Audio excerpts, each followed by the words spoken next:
Vous êtes sur Sud Radio, nous sommes le mardi 23 décembre 2025, il est 13h03 et Perico Légas a l'honneur de recevoir le colonel Michel Goya. Le colonel Goya est un soldat français, c'est indéniablement un patriote, c'est quelqu'un qui connaît la chose militaire parfaitement, il est docteur en histoire. C'est un observateur de la situation géostratégique mondiale et plus particulièrement sur ce conflit russo-ukrainien.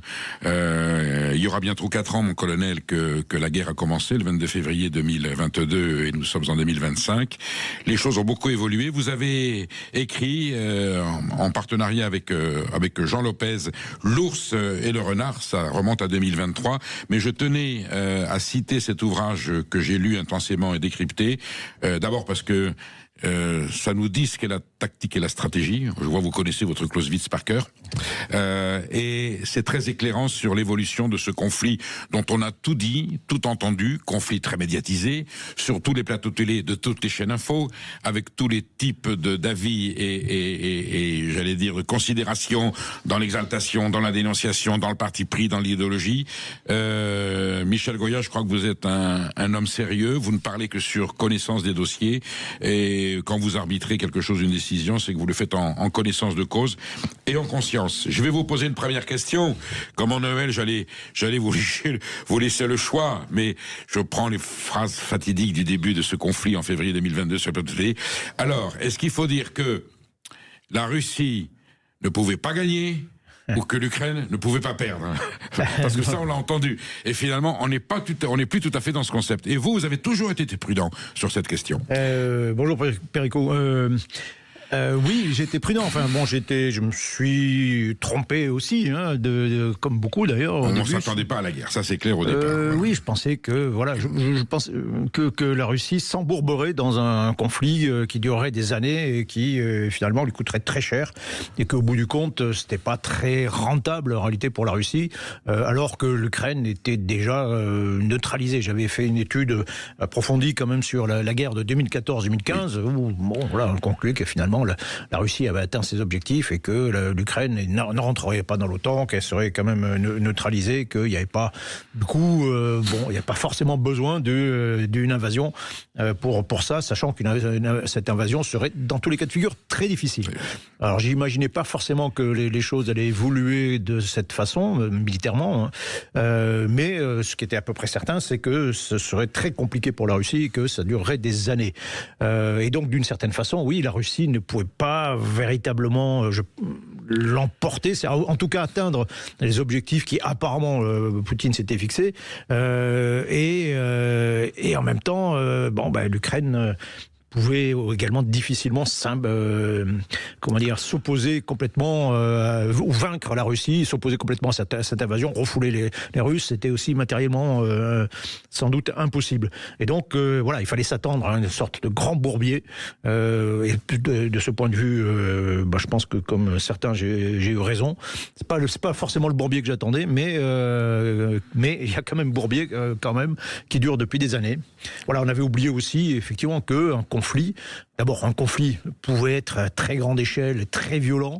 On avait un peu oublié cette idée, hein, et puis qui pouvait être aussi très long.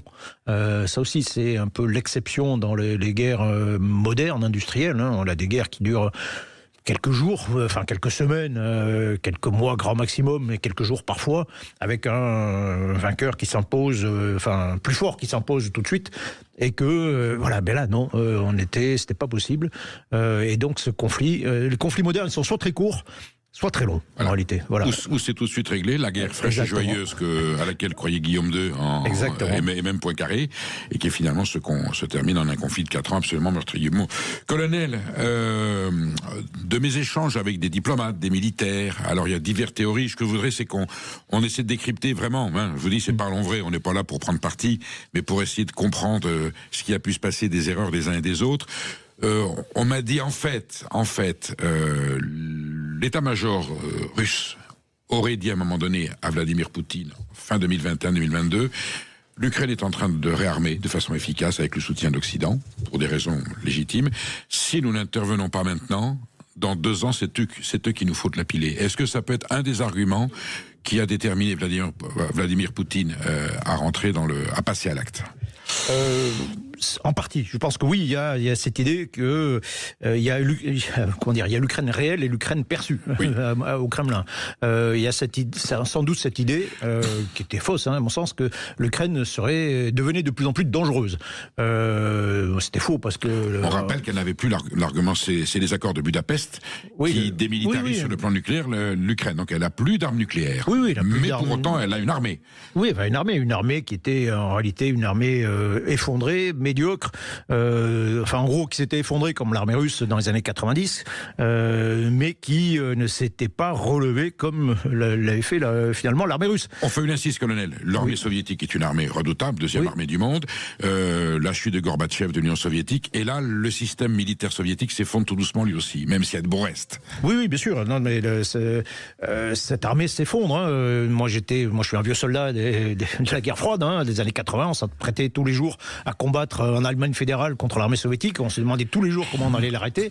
Et en 1994, on voit cette armée que l'on redoutait se prendre une pilée en Tchétchénie, en Grozny, et se faire battre par quelques milliers de combattants tchétchènes. Et on se dit, waouh, qu'est-ce que c'est devenu en fait. Déjà en Afghanistan, elle donne des signes de faiblesse, ou c'est comme une armée soviétique efficace, même si le terrain est très difficile. Elle donne des signes de faiblesse en Afghanistan parce que c'est pas forcément le meilleur terrain pour elle et la meilleure manière de combattre. Mais vous savez, en 1987, vous avez un auteur qui s'appelle Tom Clancy, un auteur américain, qui écrit Tempête rouge et décrit une invasion de l'Europe par les forces soviétiques. Et à l'époque, on se dit, ouais, c'est un scénario réaliste. On y croit. On est en 1987. Et quelques années plus tard, cette armée, on s'aperçoit qu'elle s'est complètement effondrée. Elle est devenue corrompue. Enfin, elle s'effondre. Alors, il conserve une puissance nucléaire, évidemment. Il conserve certains domaines d'expertise technique.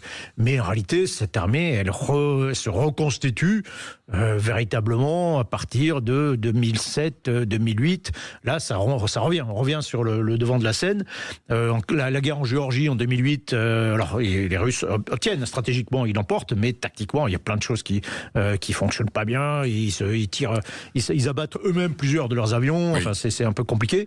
Mais 2014, par exemple, déjà l'invasion de la Crimée. Alors moi, j'étais analyste à ce moment-là dans les armées. Bon, on s'est dit, waouh, l'invasion de la Crimée, c'est quand même pas mal, quoi. Militairement, techniquement, c'est bien foutu. Et puis ensuite, ils attaquent on l'a complètement... Le Donbass. En 2014, vous dites, d'accord, ils sont offensifs, mais il y a déjà des lacunes, il y a déjà des carences. Et l'armée ukrainienne, elle résiste aussi, malgré ses défaillances. Oui, mais elle résiste mal. C'est-à-dire qu'il faut bien comprendre qu'en 2014, on a la Crimée, on a l'offensive d'août 2014 de russe, février 2015, et en fait, ils mettent une raclée aux forces ukrainiennes à cette époque. Et l'armée ukrainienne, c'est une armée effondrée à ce moment-là. En Crimée, vous avez 16 000 soldats ukrainiens qui ne bougent pas pendant l'invasion. Parce que voilà, c'est plus une armée, c'est décomposé. En revanche, oui, depuis 2015, la leçon a un peu porté, et les Ukrainiens ont fait énormément d'efforts pour se reconstituer à leur tour, remonter en puissance. Mais c'est pas dans une optique, on va reprendre l'offensive et on va attaquer la Russie. Non, c'est l'optique, on est faible, il faut se renforcer pour se défendre. Alors, ils se renforcent avec un peu l'aide de l'OTAN, mais c'est quand même surtout eux qui travaillent, qui s'entraînent, qui se forment, qui se reconstituent. C'est un énorme effort ukrainien qu'on a un peu sous-estimé. On était un peu resté sur cette idée d'armée ukrainienne un peu complètement corrompue, désorganisée, dysfonctionnelle, que j'ai connu. Moi, j'ai connu en opération à Sarajevo en 1993 avec les Ukrainiens. Ça se passait très mal. Mais non, en fait, cette armée a beaucoup évolué. Mais j'y reviens. Elle a évolué d'abord pour se défendre contre une nouvelle attaque russe. Et dans l'esprit du Kremlin, qui est toujours un peu quand même paranoïaque. L'armée ukrainienne était à un moment donné dans l'armée soviétique. C'était les mêmes corps. Bien sûr, je connais très bien, bien sûr. Non, mais ce que je veux dire, c'est que du côté du Kremlin, quand vous avez en face une armée européenne qui est en train de remonter en puissance, ça veut dire que c'est forcément pour l'attaquer à un moment donné. C'est comprendre cette vision inversée, vision complètement paranoïaque, qui ne se pose pas la question que si les gens en face s'arment, c'est peut-être pour se protéger contre eux.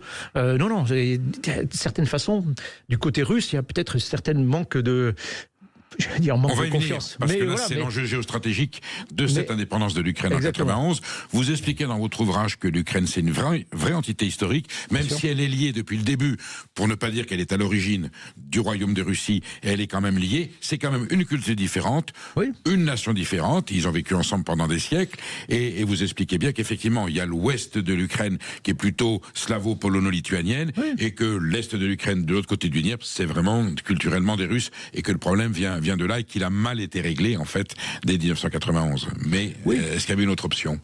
La Confédération des États indépendants, est-ce qu'on pouvait empêcher l'Ukraine de créer son propre État-nation ? Non, je rappelle qu'il y a quand même eu un référendum dans toutes les provinces ukrainiennes qui ont à une écrasante majorité, sauf la Crimée, mais quand même, majorité quand même en Crimée, mais même dans les provinces russophones, à une très grande majorité, on dit voilà, on veut être indépendant. Donc c'est un pays légal, l'Ukraine s'est constituée légalement. C'est une entité indépendante, un pays souverain. Au concert des nations, elle a sa place. Oui, il n'y a aucune discussion là-dessus.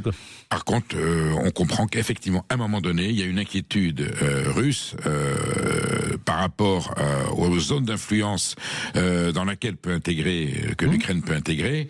Et est-ce qu'on peut considérer que Poutine serait tombé dans un piège tendu par les bellicistes américains qui sont dit s'il y a une guerre en Europe, c'est bon pour les États-Unis. Est-ce qu'on peut le voir comme ça ? Il y a les bases de la CIA qui sont révélées par le New York Times, c'est officiel. Il y a un armement de l'Ukraine. Est-ce qu'on ne cherche pas à provoquer Poutine, sachant qu'il est très très très très nerveux et qu'il va inévitablement tomber dans le piège ? Non, je crois pas du tout à cette théorie. Je crois que là aussi, du côté américain, on veut pas de confrontation avec la Russie. On veut pas. Ça a toujours été la politique. On veut pas de. Là aussi, du côté américain, on a peur aussi. On a peur en réalité de l'Union soviétique. On a peur de la Russie. On les aime pas. Non, mais on les aime pas, bien sûr. Non, mais toujours on est en confrontation avec eux. Mais on a une trouille bleue justement de la guerre avec ces gens-là. Et même dans le conflit, lorsque le conflit a éclaté en 2022, les Américains sont malgré tout restés très prudents. Si vraiment la vision c'était on va faire de l'Ukraine un proxy pour lutter contre la Russie, et dans ce cas-là, c'était l'idée de certains. Voilà. Oui, mais dans ce cas-là, les Américains ils seraient allés à fond. Ils auraient armé à fond l'Ukraine pour faire encore plus de mal à la Russie. Non, alors que c'est pas du tout le cas. Ce qui n'a pas été le cas. Ils ont dosé leur effort juste pour que que l'Ukraine ne s'effondre pas. Mais vous avez dans le discours américain une trouille bleue que la Russie s'effondre parce que Russie, c'est une puissance nucléaire et on ne sait pas trop ce que ça. Une Russie, une grande puissance nucléaire effondrée, on ne sait pas trop ce que ça donne. C'est très dangereux pour les Américains. Ils se disent de toute façon, c'est plus le théâtre d'opération principal pour nous, l'Europe. À la limite, on s'en fout. Nous sommes avec le colonel Michel Goya. Nous décryptons la guerre russo-ukrainienne dans ses travers et ses aspects peut-être moins connus parce que le colonel est un expert. Vous restez avec nous. Vous nous appelez bien sûr au 0826 300 300. Le colonel Goya répondra à toutes vos questions. Il a pas peur de ce genre de défi. À tout de suite. Vous restez sur Sud Radio. Vous êtes sur Sud Radio et je suis avec le colonel Michel Goya, auteur de L'Ours et le Renard, publié en 2023, mais qui est un décryptage très précis et très pertinent de cette guerre russo-ukrainienne. Aujourd'hui, mon colonel, la donne a changé avec l'élection de Donald Trump. Il y avait une logique démocrate. Est-ce qu'on peut considérer qu'il y a aux États-Unis, j'allais dire, un lobby de l'armement au niveau du Parti démocrate, ce qu'on avait connu du temps de Bush, les bellicistes qui voulaient envahir l'Irak, et on sait qu'on avait inventé des prétextes pour envahir l'Irak, et tout ça s'est révélé totalement faux. Et même s'il fallait détruire le régime de Saddam Hussein, les arguments étaient des arguments qui servaient les intérêts américains.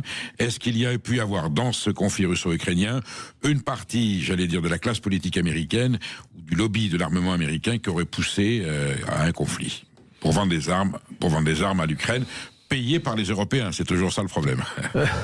Non, je ne crois pas du tout qu'il y ait, alors belliciste, plutôt, on va dire plutôt interventionniste. Oui. Mais chez les démocrates surtout, oui. Oui. Le paradoxe, c'est que l'engagement en Irak, c'est des républicains. Parti républicain. Mais là, c'est Biden qui l'engagement d'Afghanistan, c'est. Oui.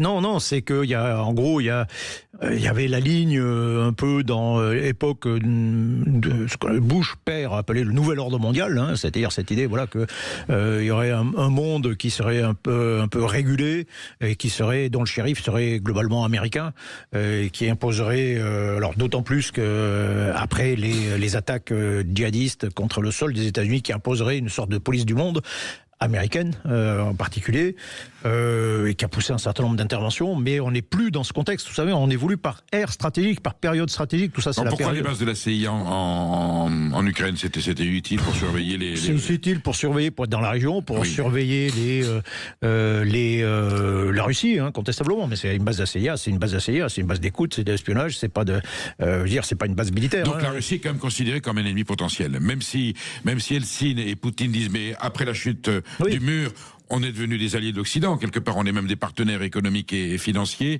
Aux États-Unis, il y a encore des gens qui disent attention, le russe peut toujours être dangereux. Oui, alors d'abord, c'est un peu une vision un peu traditionnelle. Hein. La Russie, dans la droite ligne de l'Union soviétique, vous faites pas 50 ans de guerre froide et d'opposition frontale à l'Union soviétique pour d'un seul coup changer véritablement d'esprit. Donc chez les Américains, ça reste le russe reste quand même globalement un ennemi possible, incontestablement. Et puis c'est redevenu un adversaire potentiel avec Vladimir Poutine. Hein. Vous avez écouté le discours de Munich Vladimir Poutine, où il fustige toutes les nations occidentales et où il traite véritablement d'ennemis. C'est presque une déclaration de guerre.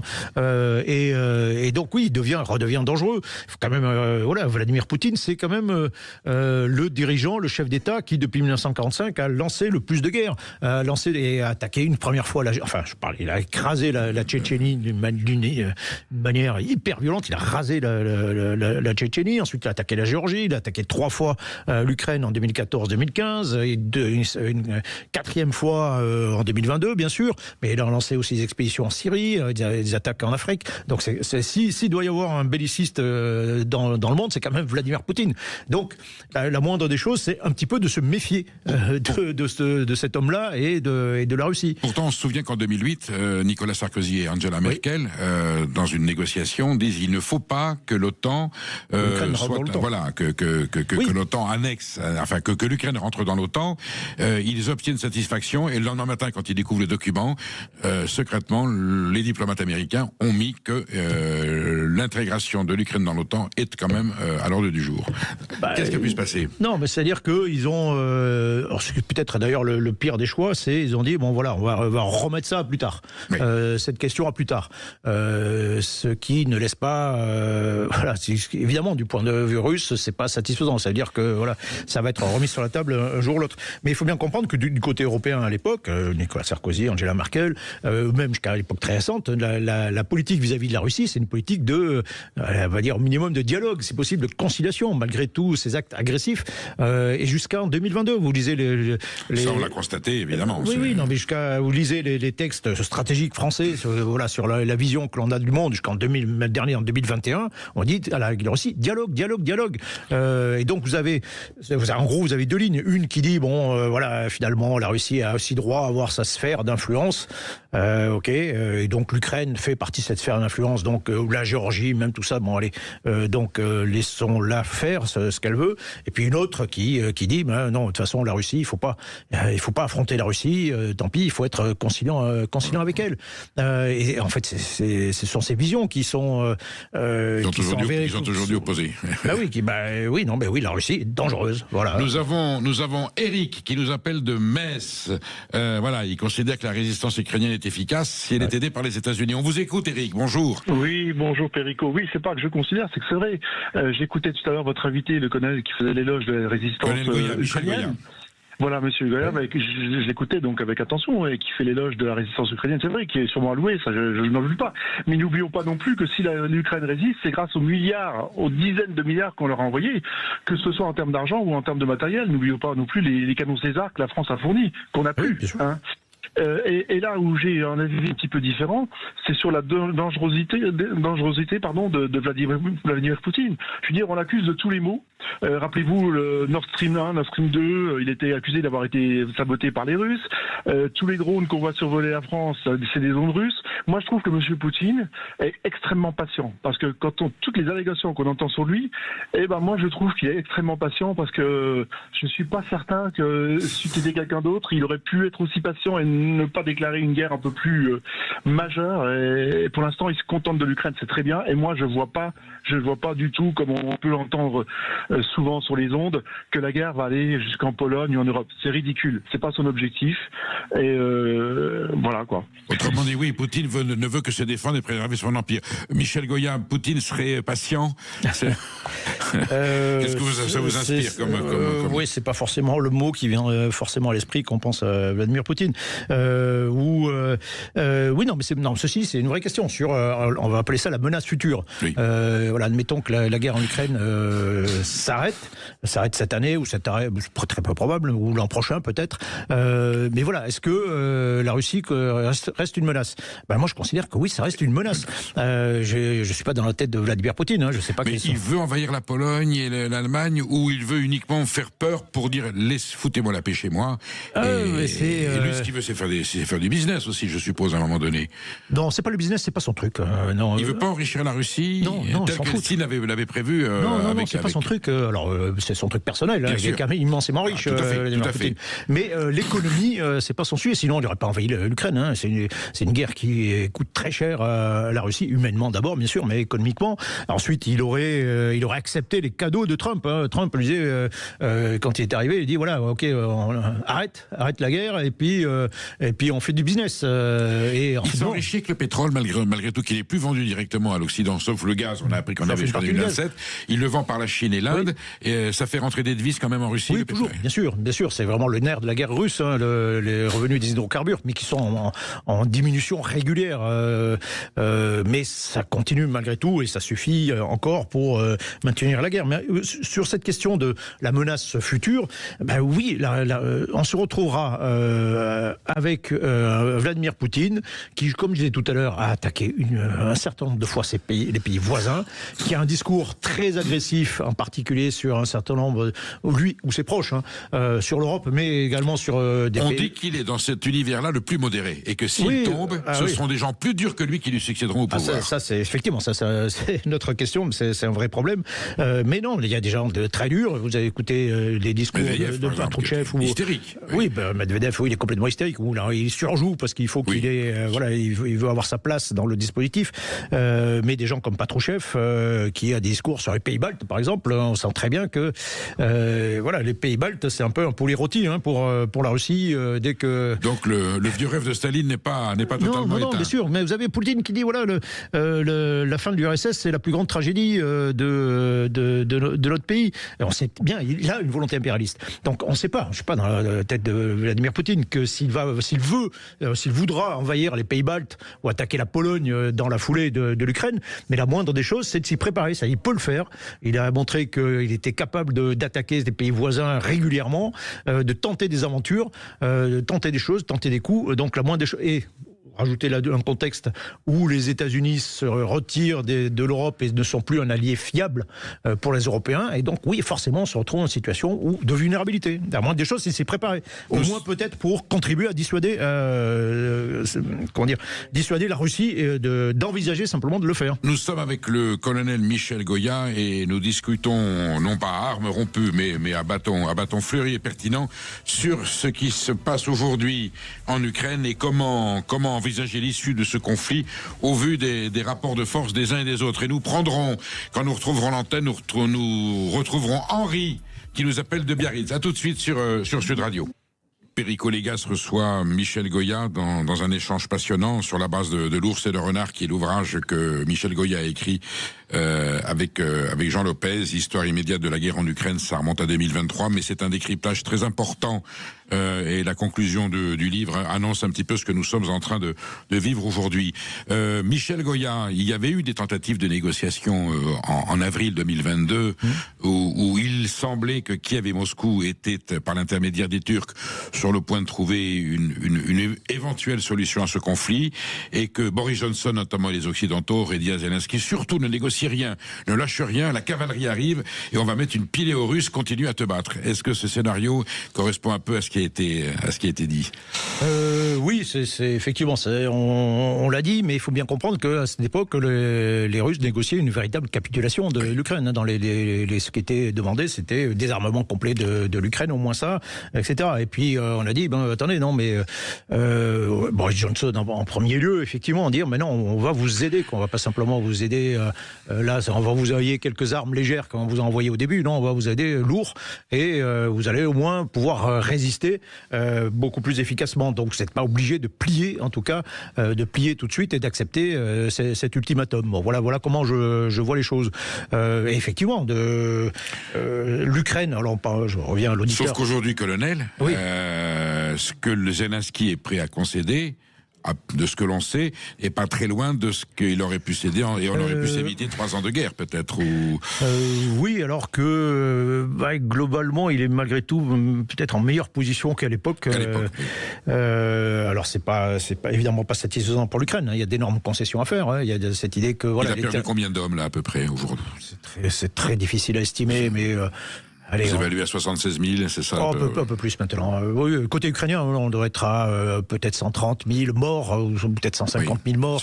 C'est un peu moins que les Russes. Les Russes doivent être actuellement aux alentours de 200 000, un peu plus. C'est des chiffres énormes. Hein. C'est colossal, bien sûr. On n'aurait jamais imaginé. Voilà, vous êtes en 2021, on vous dit voilà, il y aura une guerre en Europe, il y aura de part et d'autre 400 000 morts.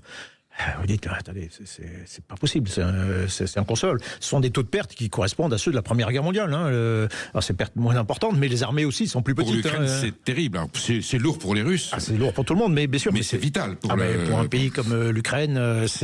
L'Ukraine, c'est un peu moins peuplé que la France malgré tout, mais c'est un peu un pays de la dimension de la France. Il faut imaginer, en France, vous avez plusieurs centaines d'un seul coup, vous retrouvez avec plusieurs pays. La projection des territoires russes projetés sur une carte de France, c'est quasiment tout le quart est de la France. Oui, vous enlevez un cinquième de la France. Et en population, ça serait une hécatombe. Une hécatombe, des centaines de milliers de morts et blessés, c'est une tragédie terrible. Michel Goya, nous avons Jean-François qui nous appelle de Bastia et qui, lui, considère que si on défend l'Ukraine, on défend l'Europe. On vous écoute, Jean-François. Bonjour. Oui, bonjour. On vous écoute. Voilà, donc je voudrais réagir par rapport à l'intervention d'un précédent auditeur là qui a appelé. Oui. Donc j'ai oublié le prénom Eric. Voilà, qui expliquait que l'Ukraine résistait grâce aux milliards de l'Europe, des Américains, etc. Et que Vladimir Poutine, quand même, il défendait un petit peu ses intérêts, que on lui mettait beaucoup de choses sur la tête, puis qu'il était bien sympa de pas se réagir, etc. Peut-être pas sympa, mais patient. Il avait dit, qu'est-ce qu'il est patient? Ça fait rire tout le monde sur le plateau. Alors ce monsieur, je l'invite. J'ai regardé récemment un film là qui m'a enseigné beaucoup de choses. Un film sur Churchill qui s'appelle Les Heures sombres. Oui. Et qui relate en fait les instants de la nomination de Churchill donc en mai 1940 et sa réaction face à ce qu'il fallait face à l'agression d'Hitler de la Belgique et tout un tas de choses qui étaient en train de se produire en Europe continentale. Et il y avait en Angleterre à l'époque des gens comme Monsieur Halifax qui eux étaient là, disaient oui mais on va négocier, on va trouver un arrangement avec Mussolini, on va s'arranger avec Hitler, etc. Parce que quand même, vous vous rendez compte, etc. Ils défendent leurs intérêts, il faut être compréhensif et puis on va se préserver, on va se prémunir d'une invasion de l'Angleterre à travers ce genre de démarche. Et Churchill a réagi puissamment et adressé l'Angleterre contre la barbarie nazie et il s'en est suivi l'appel du 18 juin et tout un tas de choses qu'aujourd'hui on glorifie dans nos démocraties et notamment en France. Aujourd'hui, il y a des gens qui devraient se souvenir de ces heures-là, qui devraient se rappeler de ces personnes qui se sont dressées contre la barbarie. Vladimir Poutine, le régime de M. Poutine, je ne parle pas des Russes, parce que les Allemands, aujourd'hui, on se rend bien compte que ce ne sont pas tous des nazis et pas tous des gens qui étaient à la botte d'Hitler. Les Russes, aujourd'hui, ont un régime qui est dirigé par une personne qui n'est pas instable, qui est manifestement motivé par des choses qui sont totalement délirantes. Et aujourd'hui, on doit se dresser contre ce régime. Ce n'est pas possible. Nos démocraties européennes ne doivent pas supporter ce genre de choses. Céder l'Ukraine, c'est céder, comme vous l'avez très bien dit, les pays baltes dans quelques mois, dans quelques années. Et puis ça va continuer. Et puis après, ils vont commencer à agresser la Pologne parce que la Russie a toujours eu des vues sur la Pologne. Donc, si vous voulez, on rentre dans un cercle où on donne la main et on va finir par se faire manger le bras et nos démocraties vont en pâtir. Message reçu, Jean-François. On va demander à Michel Goya si effectivement il nous manque un Churchill aujourd'hui pour tenir tête à Poutine qui serait le nouvel Hitler. Est-ce qu'on peut comparer les deux situations? Oui, il nous manque un Churchill ou un De Gaulle, certainement, mais non, mais il faut, comment dire, il faut bien admettre, bonne fois pour toutes, que, en tout cas, la Russie est dangereuse. La Russie de Poutine est un danger. Voilà, c'est un danger, alors très clair et évident pour l'Ukraine. La Russie a quand même rappelé cette base qu'elle a enfreint le droit international. Elle a envahi un pays voisin, qui est totalement interdit. Je rappelle qu'en 1990, 91, on a fait la guerre à l'Irak, qui avait fait la même chose face au Koweït. Voilà, avec le Koweït. Et voilà, il y avait aucune discussion là-dessus. On avait fait une grande coalition internationale et l'armée française avait été engagée en guerre contre l'Irak. Donc la Russie, la moindre des choses, c'est de considérer qu'elle est dangereuse. Et on peut parler, hein, moi je n'ai pas de problème avec ça, parler avec Vladimir Poutine, il faut toujours parler avec ses adversaires et ses ennemis, mais il faut parler en étant fort, il faut parler avec un gros bâton, il ne faut pas parler en étant faible, parce que là oui, ça s'appelle la conciliation et on est face à des gens qui ne respectent pas la faiblesse, si vous êtes faible, ils avanceront. Ça c'est à peu près clair et d'ailleurs on le voit tous les jours, hein, on voit bien encore en Ukraine qu'il n'y a aucune volonté de négocier tant que les Russes avancent sur le terrain, même s'ils avancent petitement, la guerre va continuer en réalité. Et globalement c'est un peu la vision russe, la vision poutinienne des choses. C'est-à-dire voilà, tant qu'il avance, il continuera. Donc il faut commencer par l'arrêter ou le dissuader, dire voilà, maintenant attention, il faut le persuader que s'il continue, s'il s'attaque à l'Estonie, s'il s'attaque à un pays balte quelconque, la Finlande, la Pologne, n'importe qui, il trouvera quelque chose de très fort et très lourd en face de lui et qu'il payera très cher. Et ça, pour ça, mais il faut être fort. Encore une fois, on peut parler, il n'y a pas de problème, mais il faut parler en étant fort. Pour citer Michel Audiard, l'homme de 120 kilos, quand l'homme de 120 kilos parle, celui de 60 écoute. Bon, commençons par être des mecs de 120 kilos. Voilà, tout à fait. Il dit, est-ce que maintenant les diplomates ne pourraient pas laisser la main, les hommes de main ne pourraient pas laisser la main aux diplomates? On en est là. Est-ce que, colonel, vous mettez le doigt sur ce qui est l'aspect le plus douloureux, est-ce que l'Europe a les moyens militaires et politiques de vraiment pouvoir contrer Poutine? On a l'impression que ça patine. Est-ce que la France dispose aujourd'hui d'une force militaire suffisamment dissuasive, y compris sur le terrain? On avait parlé à un moment donné d'envoyer des troupes au sol. Est-ce que nous avons de quoi faire peur à Poutine aujourd'hui, la France et l'Europe dans la France? Alors, d'abord, premier élément, on l'a pas évoqué, mais il y a quand même la donne nucléaire qui est toujours en fond de tableau, qu'il faut toujours rappeler. Nous disposons de l'arme nucléaire, et c'est une très bonne chose, parce qu'au moins ça nous dissuade du nucléaire. C'est-à-dire que voilà, les menaces nucléaires de Vladimir Poutine, limite, on s'en fout. On dit voilà, écoute mon garçon, voilà, vas-y, et tu recevras la même chose en retour. Bon, donc ça calme toujours les ardeurs. Il peut nous faire plus de mal quand même ou non, en force de frappe? Nucléaire? Oui. C'est en termes nucléaires, c'est pas tellement la taille qui compte. Mais lui peut vitrifier la France en. Oui, nous on est capable de vitrifier la Russie. Voilà, donc bon. Il le sait. Il le sait, bien sûr, il le sait. Donc c'est pas là que se situe le vrai problème. Le problème c'est au niveau militaire conventionnel. On dit voilà, bon, la Russie, finalement, regardez, ils n'arrivent pas à conquérir le Donbass. Pourquoi ils menaceraient comment ils arriveraient à conquérir? C'est logique qu'on se pose la question. Tout à fait, bien sûr. C'est tel près que vous avez en face, vous avez l'armée ukrainienne. Oui. L'armée ukrainienne, c'est par exemple l'unité de compte pour les forces terrestres de l'armée de terre, c'est la brigade. Une brigade, c'est plusieurs milliers de combattants spécialisés. Bon, l'Ukraine en a 80, des brigades de manœuvre, d'infanterie, blindées, opérationnelles, efficaces et combatives. Vraiment de manœuvre, infanterie, chars, etc. C'est autant que tout le reste de l'Europe. c'est autant que l'Europe et le Royaume-Uni réunis. Il faut bien comprendre ça, quoi. L'armée ukrainienne est aussi, l'armée de terre ukrainienne est aussi puissante que toute l'armée de terre en termes opérationnels.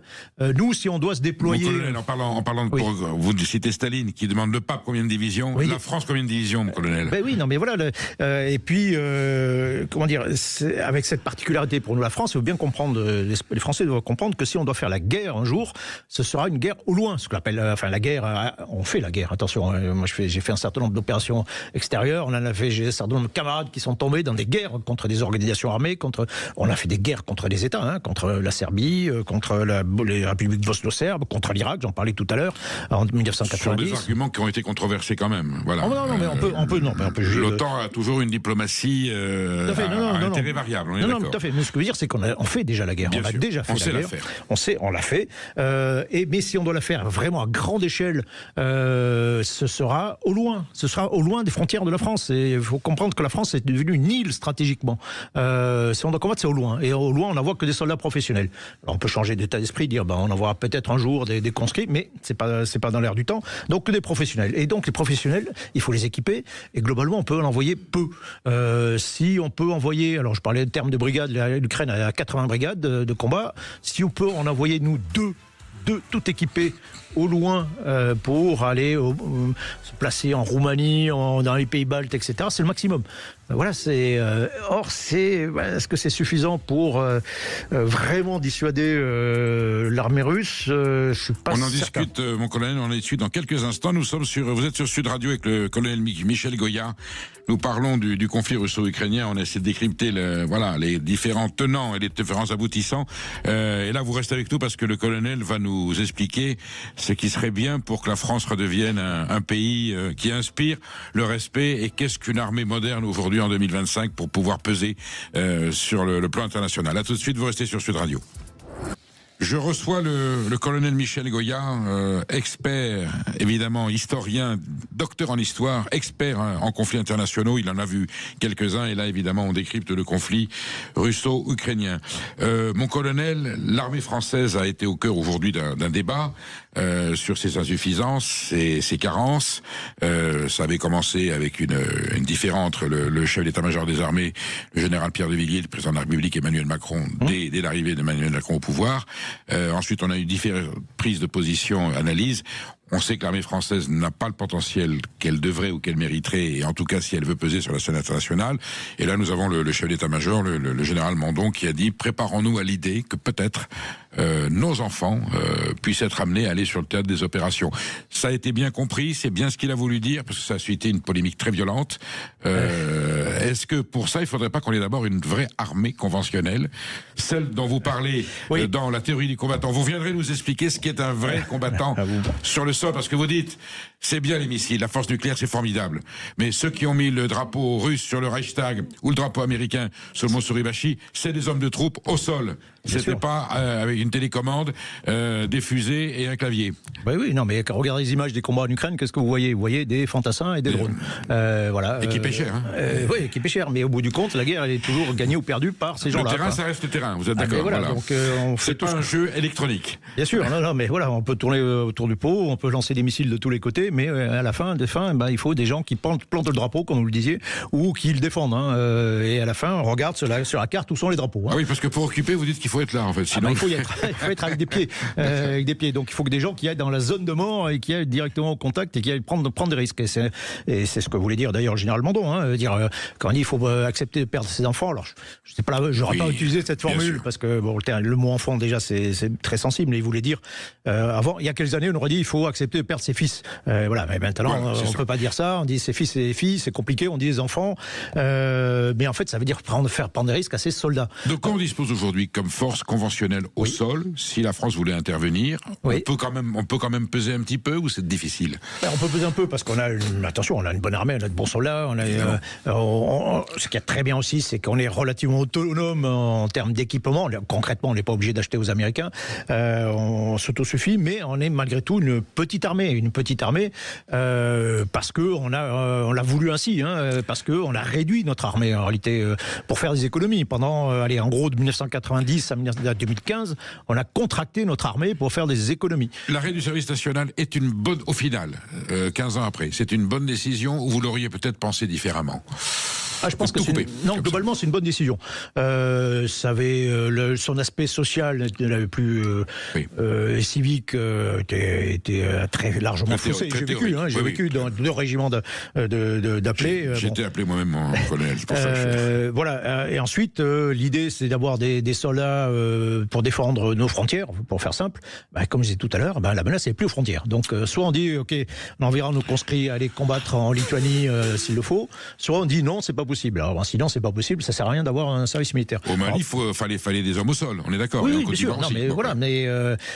Donc, on a dit, c'est pour ça qu'on a professionnalisé. On a professionnalisé complètement nos armées pour en envoyer plein outre-mer, plein à l'étranger. Et le problème, c'est qu'on n'est même pas arrivé à ça, puisqu'on a moins de soldats professionnels maintenant qu'avant la professionnalisation. Pour une armée de métier qui est l'œuvre du général de Gaulle dès 1935, vous voyez, il était prédicteur. Oui, non, mais tout à fait. En revanche, moi, je suis beaucoup plus pour maximaliser les réserves. Oui. Les réserves. Ce sont les nations qui font les guerres. C'est pas les armées. Donc, ce sont les États. Oui, même les nations, voilà. Les sociétés, etc. Si on veut vraiment faire quelque chose d'important, il faut faire appel à tout le reste de la nation. Et pour ça, il faut des réserves, il faut des stocks de matériel. Il faut avoir au moins anticipé qu'un jour, on sera peut-être obligé de monter au front. De remonter beaucoup au front, de remonter en puissance en tout cas.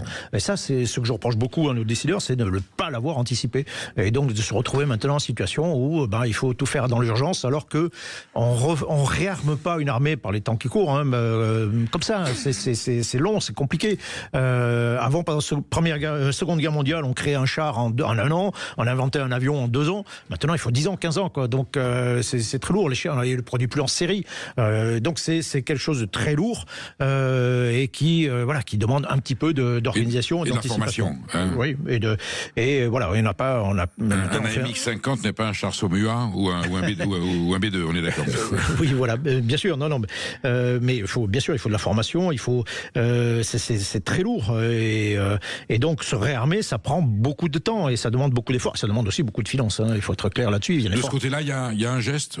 Oui, alors il faut rendre justice à Emmanuel Macron, c'est que, alors malgré effectivement le premier budget 2017 qui était en baisse et qui a suscité une crise que vous évoquiez, pour le reste, là, en tant que militaire, j'ai jamais vu une loi de programmation militaire respectée jusqu'à Emmanuel Macron. Vous vous souvenez qu'en 40, on avait reproché au Front Populaire et Blum avait prouvé au procès de Rion qu'il avait augmenté le budget militaire, pas suffisant pour 40, mais que c'est lui, Front Populaire, qui l'avait augmenté. Et là, depuis quelques années, on a quand même une prise de conscience au niveau politique du gouvernement qu'il faut améliorer le sort des armées. Bien sûr, non mais en 4 ans, dans les années 30, 35 à 39, la France s'est beaucoup plus réarmée qu'actuellement, d'accord, que les 4 années qu'on vient de vivre. Alors, encore une fois, la menace n'est pas non plus forcément la même si urgente, mais il fallait, il faut faire un effort budgétaire, ce qui est compliqué évidemment par les temps qui courent. Tout le monde veut bien le comprendre. Enfin, c'est doublement compliqué. D'abord parce que, et on revient un peu à ce qu'on disait tout à l'heure, la menace, elle n'est pas aux frontières, elle n'est pas forcément si claire, c'est évidente pour faire un effort. Donc c'est pour ça qu'il faut persuader.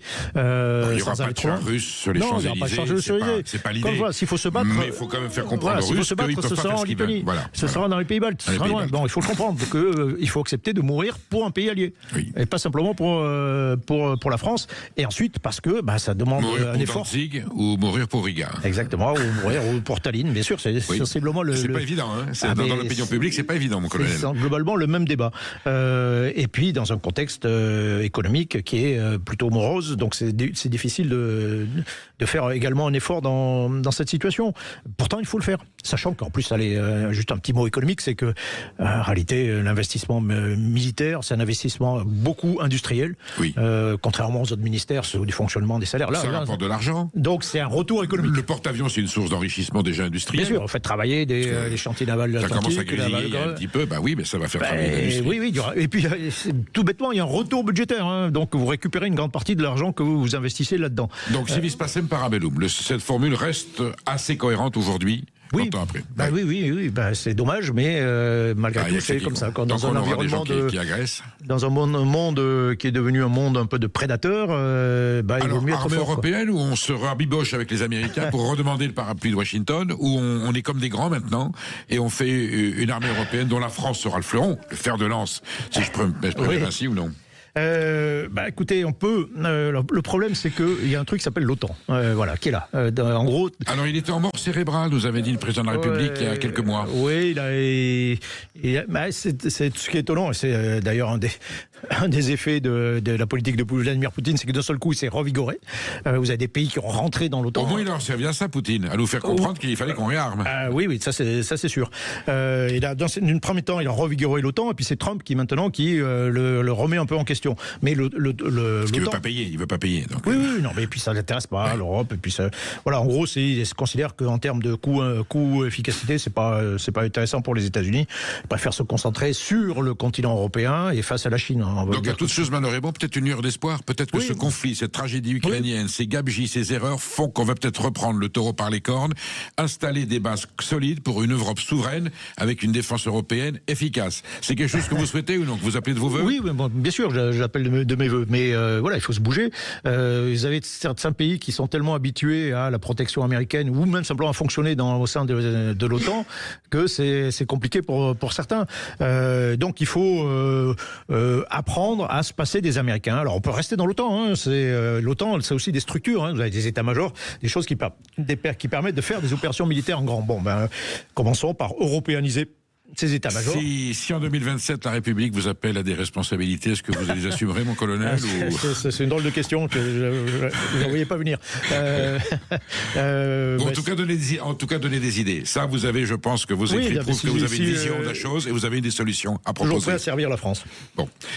Colonel Goya, merci d'être venu. Merci à vous. Je vous réinviterai l'année prochaine, parce que l'année prochaine arrive rapidement, pour parler la théorie du combattant, et vous nous expliquerez ce qu'est une vraie armée efficace au terrain, parce que vous êtes allé, vous, sur le terrain, vous vous êtes battu. Vous n'êtes pas un général de salon avec un fume-cigarette comme en 14 qui envoyait les hommes sur le front, derrière les shadows, et vous n'êtes pas non plus, même si vous êtes sur les plateaux télé, vous venez avec des dossiers constitués, pas forcément des états d'âme ou des considérations quelquefois un peu fantaisistes. Merci de votre présence, et je vous souhaite une bonne fin d'année. Mon colonel vous dit à très bientôt.